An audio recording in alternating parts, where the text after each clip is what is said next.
महाराज शनिवार के दिन अगर शिव की आराधना करी जाए, शनिवार के दिन अगर शंकर को जल चढ़ाया जाए तो जिंदगी में व्यक्ति की कभी अकाल मृत्यु नहीं होती। महाराज इस पीपल के वृक्ष के नीचे जो शनिवार को दिया लगाएगा वो लक्ष्मी और नारायण को अपने घर ले जाएगा।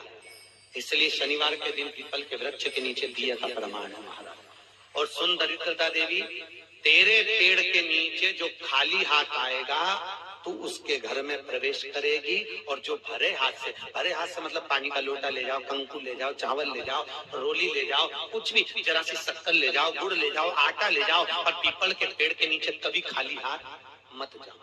अगर तू खाली हाथ कोई आया तो तू उसके घर में प्रवेश। शनिवार के दिन अगर शिव की आराधना करी जाए, शनिवार के दिन अगर शंकर को जल चढ़ाया जाए तो जिंदगी में व्यक्ति की कभी अकाल मृत्यु नहीं होती। महाराज सुबह उठने के बाद घर की सफाई न करती हो, दिन में पलंग पर सोती हो, रात्रि भर बर्तन झूठे जिसके घर में पड़े रहते हो, उस घर में तुम अपनी धर्म पत्नी को दरिद्रता को लेकर प्रवेश कर जाइए। जहां नारी दिन में सोती हो, जहां रात भर के बर्तन झूठे रखे रहते हो, उसके घर में तुम प्रवेश कर जाओ। महाराज और स्थान तो कहा जहां इमली का पेड़ हो, पीपल का वृक्ष हो, बड़ का पेड़ हो, कांटेदार पौधे जिसके घर में लगे हों, उस घर में तुम प्रवेश। अब दुसाह मुनि और दुर्वासा जी की तो बात चल रही है, इतने में भगवान नारायण और लक्ष्मी का विवाह हो गया था। तो नारायण लक्ष्मी जी नारायण से बोली, अपने विवाह को आज 15 दिन हो गए, मेरी बहन के विवाह को 20 दिन हो गए, अपन मिलने नहीं गए, एक बार चलो ना मिलने। भगवान बोले चल चलते, और भगवान नारायण सीधे उस ज्येष्ठा से मिलने के लिए, दरिद्रता से मिलने के लिए चल। अब दरिद्रता से मिलने के लिए जैसे ही पहुंचे तो दरिद्रता कहाँ बैठी हुई थी? पीपल के पेड़ के नीचे। पीपल के पेड़ के नीचे दरिद्रता बैठी और वहीं पर पहुंच गई। अब आप किसी से मिलने जाओगे तो क्या लेकर जाओगे? अरे बोलो तो क्या ले जाओगे? डंडा की मिठाई? डंडे लेकर जाओगे कि मिठाई लेकर जाओगे? अरे बोलो तो मिठाई लेकर जाओगे ना, कुछ भी मिष्ठान मुंह मीठा कराने के लिए। जिसकी विवाह हुआ है, अभी विवाह हुआ है, तो उसके मिठाई का डब्बा लेकर चले। और मिठाई का डब्बा ले जाकर जैसे ही भगवान नारायण लक्ष्मी को दिया, लक्ष्मी ने तुरंत ज्येष्ठा देवी को दिया। ज्येष्ठा को दिया तो देते ही दरिद्रता ने मिठाई का डब्बा फेंक दिया, और फेंकते से ही बोली, लक्ष्मी तू मेरी छोटी बहन है, तुझे इतना नहीं मालूम कि तेरी बड़ी बहन खाती क्या है, और मेरे लिए तू मिठाई लेकर आई है? तू पागल हो गई है, मूर्ख हो गई है, जो तू मेरे लिए मिष्ठान लेकर आई है। तुझे मालूम नहीं कि मुझे खट्टा और तीखा पसंद है। लक्ष्मी जी की आंख में आंसू भर गए। लक्ष्मी जी बोली, जी मैं तो समझी कि तुम्हारा विवाह हो गया है, हो सकता है तुम कुछ चेंज करी हो अपने स्वाद को, क्योंकि विवाह होने के बाद थोड़ा सा व्यक्ति बदल जाता है। मुझे लगता है आपने कुछ चेंज करा हो, इसलिए मैं आपके लिए मिठाई लेकर आई। लक्ष्मी तुझे मालूम नहीं मैं क्या खाती हूँ? मुझे नहीं चाहिए। मिठाई का डब्बा फेंक दिया। आज भी कई दरवाजों पर, कई दुकानों पर आपने नींबू मिर्ची टंगा हुआ देखा होगा। कई लोग कहते हैं नजर से बचाता है, नजर से नहीं, लक्ष्मी और दरिद्रता ये दोनों बहनें हर एक व्यक्ति के घर में प्रतिदिन प्रवेश करती है। पर लक्ष्मी के लिए मिठाई फ्रिज में रखी होती है, इसलिए लक्ष्मी सीधे अंदर चली जाती है, और दरिद्रता के लिए नींबू मिर्ची दरवाजे पर टंगा रहता है, इसलिए वो दरवाजे से खाकर वापिस चली जाती है। दरवाजे से खाकर तुरंत वहीं से लौट जाती है। इस पीपल के वृक्ष के नीचे जो शनिवार को दिया लगाएगा वो लक्ष्मी और नारायण को अपने घर ले जाएगा।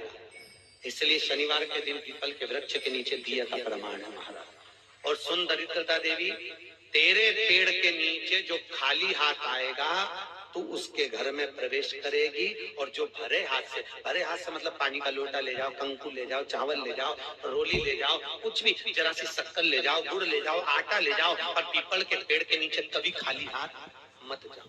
अगर तू खाली हाथ कोई आया तो तू उसके घर में प्रवेश कर।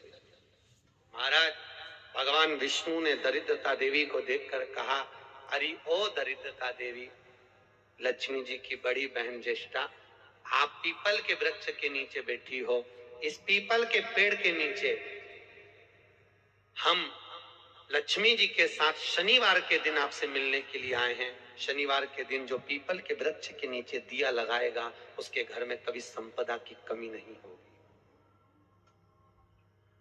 सारे दिन पीपल के वृक्ष के नीचे हमारा निवास होगा। इतने में दरिद्रता खड़ी होकर बोली, रे नारायण, तुमने अपने मन की बात कह दी कि 7 दिन तुम्हारे होंगे, ऐसा नहीं हो सकता, इसमें एक दिन मेरा हो। तो भगवान विष्णु ने कहा, कौन सा दिन? दरिद्रता कहती है, रविवार के दिन इस पीपल के पेड़ के नीचे मैं नृत्य करूंगी। और अगर पीपल के वृक्ष के नीचे रविवार के दिन जो परिक्रमा करेगा या पीपल के पेड़ के नीचे आएगा, उसके साथ में उसके घर में प्रवेश करूंगी। इसलिए हमारे हिंदू धर्म में रविवार के दिन पीपल के पेड़ के नीचे नहीं जाया जाता, पीपल की पूजन नहीं करी जाती, पीपल की परिक्रमा नहीं करी जाती। कौन से दिन? जम के बोलो जरा, रविवार। और जिसके यहाँ दीवार पे पीपल लग जाता है या कहीं पीपल का पेड़ लग गया अपने दीवार पर, घर में कहीं पर भी, तो पीपल निकालने का भी नियम है। अगर आप दीवार में से पीपल निकालोगे तो बार बार काटोगे, बार बार लग जाएगा, फिर काटोगे फिर लग जाएगा, फिर निकालोगे फिर लग जाएगा।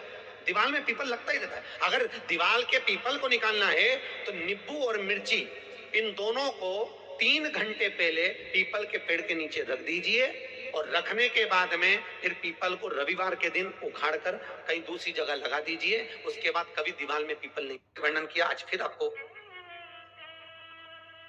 ये शिवलिंग है, समझ लेना बहुत अच्छे से, जो आपको करना है रिद्धि सिद्धि पाने के लिए, संपदा को बढ़ाने के लिए। ये शिवलिंग है, ठीक है।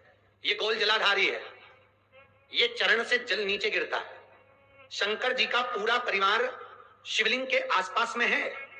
शंकर जी की 5 लड़कियां जो ऊपर से जल नीचे गिरा रही हैं, जया, विषहरा, शामरीबारी, द्रौपदी और देव। ये शंकर जी की 5 लड़कियां जिनका नाम लेकर सोने से रात्रि में नींद अच्छी आती है। एक एक बूंद जो ऊपर से गिरा रही हैं, ये शिव की 5 बेटी।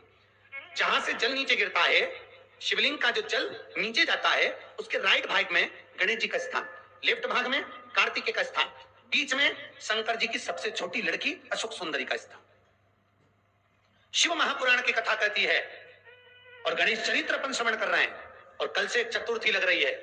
जिसके घर में संपदा की कमी पड़ती हो, बीमारियां ज्यादा फैल रही हो, बहुत कष्ट हो महाराज, बहुत ज्यादा दुखी हो महाराज, कोई काम नहीं बन रहा, बहुत तकलीफ में हो, तो शमी पत्र, शमी की पत्ती, जहां गणेश जी का स्थान है वहां पर 5 शमी पत्र 5 समर्पित करें और शंकर जी के ऊपर 3 शमी पत्र समर्पित करें। बहुत ध्यान देना, 5 शमी पत्र जहां गणेश जी का स्थान है शिवलिंग में, वहां समर्पित करें। 3 शमी पत्र शिवलिंग के ऊपर समर्पित करें।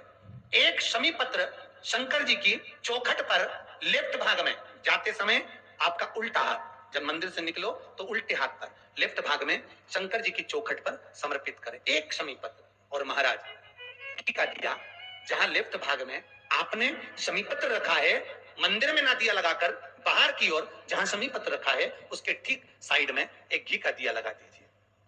केवल गणेश चतुर्थी से लेकर अनंत चतुर्दशी तक गणेश पुराण कहती है, भगवान गणेश जी का मोर ध्वज का, मयूर ध्वज गणेश का नाम लेकर जो ये दीप शमी पत्र चढ़ा देता है, उसके घर से कभी रिद्धि सिद्धि नहीं जाती, वैभव प्रतिष्ठा नहीं जाती।